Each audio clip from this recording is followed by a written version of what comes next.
माटी का वृक्ष नहीं जिसको नदियों ने सींचा है।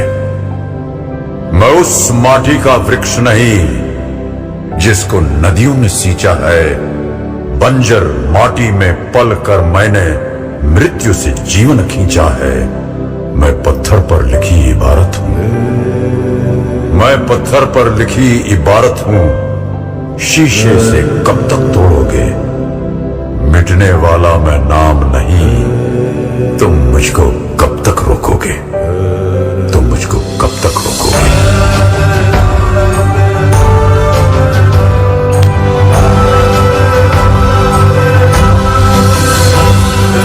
इस जग में जितने जुल्म नहीं उतने सहने की ताकत है। इस जग में जितने जुल्म नहीं उतने सहने की ताकत है। तानों के भी शोर में रहकर सच कहने की आदत है। मैं सागर से भी गहरा हूं। मैं सागर से भी गहरा हूं। तुम कितने कंकड़ फेंकोगे? चुन चुन कर आगे बढ़ूंगा मैं। तुम मुझको कब तक रोकोगे? तुम मुझको कब तक रोकोगे?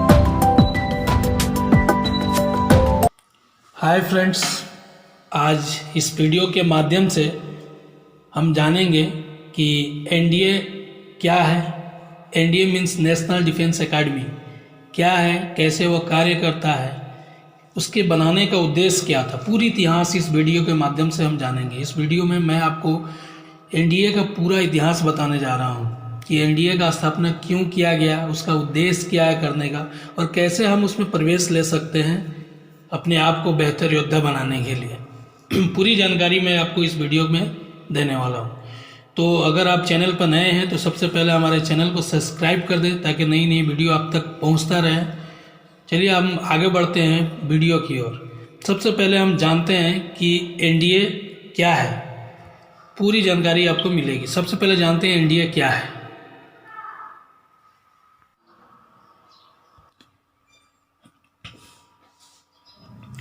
राष्ट्रीय रक्षा अकादमी यानी नेशनल डिफेंस अकादमी भारतीय सशस्त्र सेना की एक संयुक्त सेवा अकादमी है जहां तीनों सेवाएं थल सेना, नौसेना, वायु सेना के कैडेटों को उनके संबंधित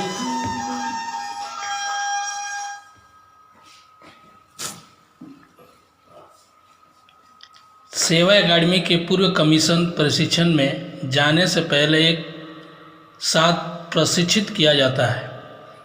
यह महाराष्ट्र में पुणे के करीब खड़कवासला में स्थित है। जब से अकादमी की स्थापना हुई है तब से एनडीए के पूर्व छात्रों ने सभी बड़े बड़े संघर्षों का नेतृत्व किया है, जिसमें भारतीय थल सेना को कार्रवाई के लिए आमंत्रित किया जाता रहा है। पूर्व छात्रों में 3 परमवीर चक्र प्राप्तकर्ता और 9 आप समझ चुके होंगे कि एनडीए क्या है। चलिए हम इसके इतिहास के बारे में जानते हैं।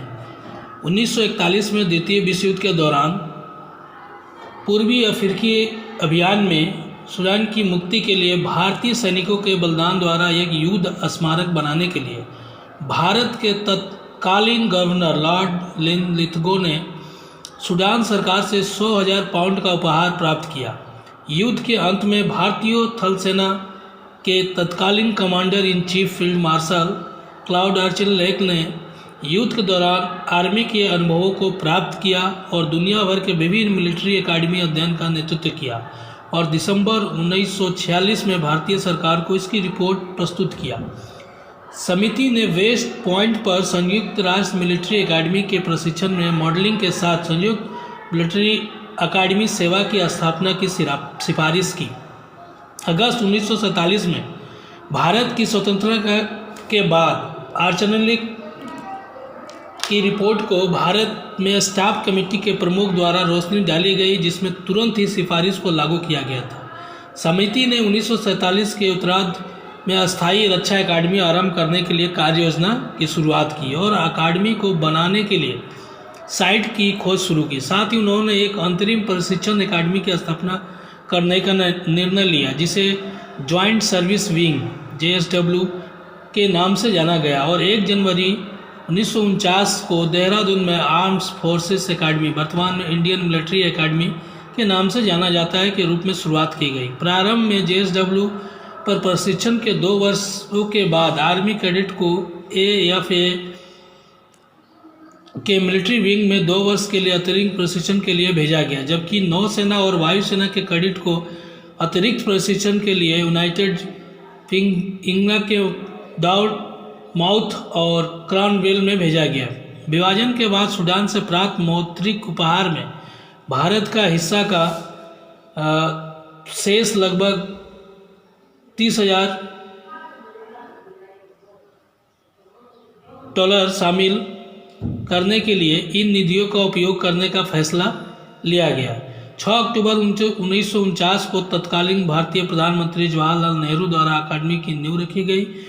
राष्ट्रीय रक्षा अकादमी को औपचारिक रूप से 7 दिसंबर 1954 आरंभ किया गया और 16 जनवरी 1955 को एक समारोह उद्घाटन आयोजन किया गया। JSW कार्यक्रम को वायुसेना अकादमी ने NDA को हस्ताक्षरित किया गया। तो ये है NDA का इतिहास, कैसे NDA का स्थापना हुआ। आगे जानते हैं कि NDA ने उसके विस्तार के लिए किस तरह का वातावरण को चुना और कहाँ ये पहला प्रोजेक्ट जो है वो चालू किया गया। सबसे पहले इस पर बहुत सारे विचार आए, जिसमें से NDA परिसर पुणे शहर के 17 किलोमीटर दक्षिण पश्चिम खड़कवासला झील के उत्तर पश्चिम में स्थापित किया गया। यह तत्कालीन बम्बई राज्य सरकार द्वारा दान की गई 8,022 एकड़ के 7,015 एकड़ में विस्तारित है। इसके स्थापना के लिए झील के किनारे वाला स्थान चुना गया, साथ ही पड़ोसी पहाड़ी इलाकों की उपयोगिता के लिए भी, जो कि अरब सागर और अन्य मिलिट्री स्थापनाओं से निकट है। यहाँ लोहे गांव के करीब एक परिचालन हवाई आधार के साथ साथ स्वास्थ्यप्रद जलवायु है। एक पुराने संयुक्त बल प्रशिक्षण केंद्र के अस्तित्व और पुराने संयुक्त बल प्रशिक्षण केंद्र और खड़कवासला झील के उत्तरी तट पर एक अप्रयोग कृत्रिम लैंडिंग पोत HMS एंगोस्टुरा, जिसका इस्तेमाल उभयचर लैंडिंग के लिए सैनिकों को प्रशिक्षण करने के लिए किया गया था। इसके साइट के चुनाव में काफ़ी योगदान मिला। साथ ही समुचित रूप से विशाल दर्शी आधार के रूप में सिंहगढ़ जिले के 7 प्रसिद्ध शिवाजी के शिकार क्षेत्रों में भी NDA फैला हुआ है।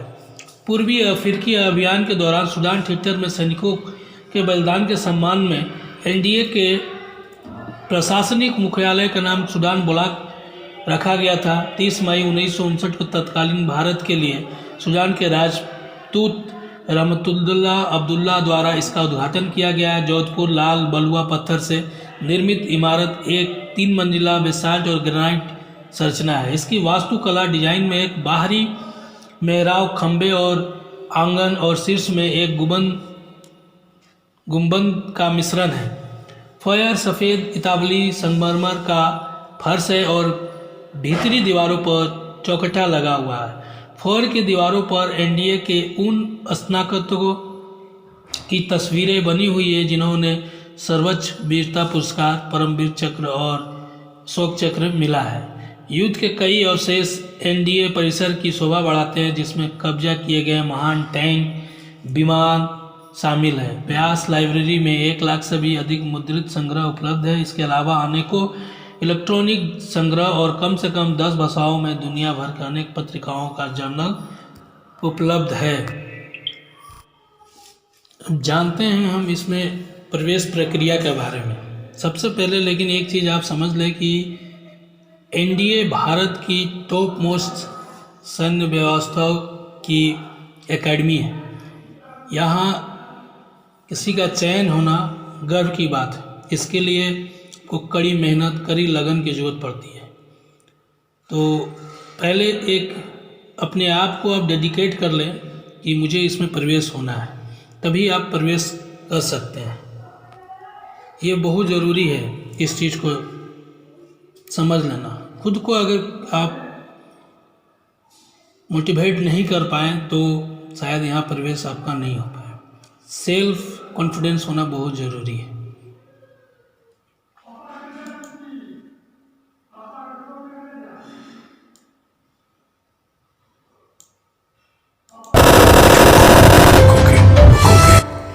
एनडीए में प्रवेश पीएससी द्वारा आयोजित लिखित परीक्षा के माध्यम से एनडीए के आवेदकों का चयन किया जाता है। इसके बाद आवेदकों को चिकित्सा परीक्षण के साथ व्यापक साक्षात्कार के लिए या कहिए उसका सामना करना पड़ता है, जिसमें सामान्य योग्यता, मनोवैज्ञानिक प्रशिक्षण, टीम कौशल, साथ ही शारीरिक और सामाजिक कौशल परीक्षण शामिल है। आने वाली कक्षाओं को साल में 2 बार स्वीकार किया जाता है और सेमेस्टर की शुरुआत जुलाई और जनवरी में होती है।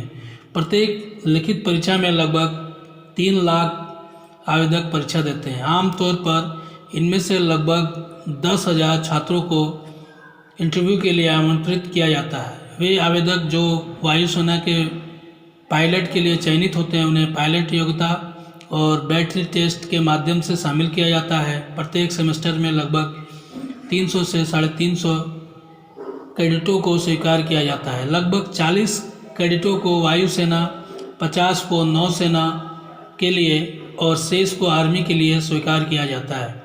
वे कैडेट जिसे स्वीकार किया जाता है और जो सफलतापूर्वक प्रोग्राम को पूरा करते हैं, उन्हें उनके संबंधित सेवा में अधिकारियों के रूप में कमीशन किया जाता है।